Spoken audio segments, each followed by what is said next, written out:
మన ప్రాంతం యొక్క చైతన్యం ప్రజలకు చేరుతుందని చెప్పి నేను సవినయంగా మీకందరికీ విజ్ఞప్తి చేస్తున్న మిత్రులారా. అందుకే మిత్రులారా, ఈరోజు జరగబోయే పరిణామాలు, రాబోయే తీర్పు ఈ వరంగల్ నుంచే మొదలవ్వాలి. నేను అందుకే మిమ్మల్ని అడుగుతున్నా. నిన్నగాక మొన్న హరీష్ రావు గారు ఒక మాట అన్నాడు, రైతు రుణమాఫీ చెయ్యి, రైతు రుణమాఫీ చేస్తే రాజీనామా చేస్తా అన్నాడు. నేను ఈ వేదిక మీద నుంచి మాట ఇస్తున్నా.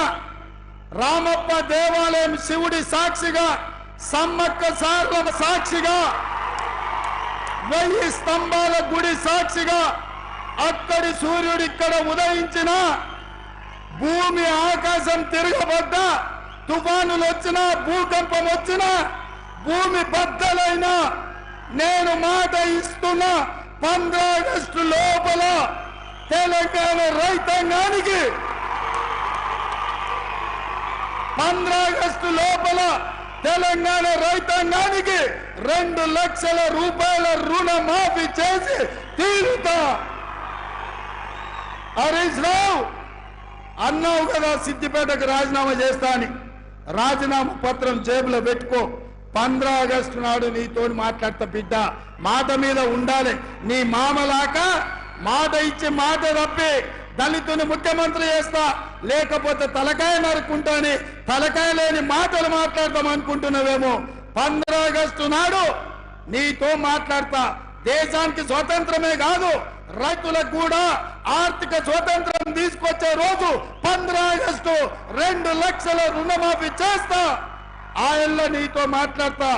ఇవాళ ఆశామాసిగా సవాళ్లు స్వీకరించిన సిద్దిపేట చెప్పుడు కాదు, జేబుల రాజీనామా పత్రం పెట్టుకో. ఇక ఆయన సొక్కడైనోడు ఆయనలో 100 రూపాయలు పెట్టి పెట్రోల్ తెచ్చుకున్నాడు. 10 పైసలు అగ్గిపెట్టి దొరకలే. ఇప్పుడు కూడా గట్లనే అనుకుంటున్నాం. మా వాళ్ళందరూ సిద్ధంగా బిడ్డ తలావు అగ్గిపెట్టి కొనుక్కొని నీ సంగతి చెప్పడానికి. నువ్వు ఏదో తెలంగాణ సమాజాన్ని ఎడ్డిదో గుడ్డిదో మాటలతో మోసం చేయొచ్చు అనుకుంటున్నాం. అవన్నీ ఏం కుదరవు.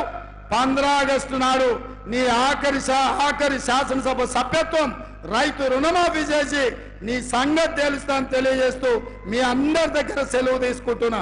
జై కాంగ్రెస్, జై కాంగ్రెస్. ధన్యవాదాలు సోదరులారా. జెండా బట్టి సింగమూలే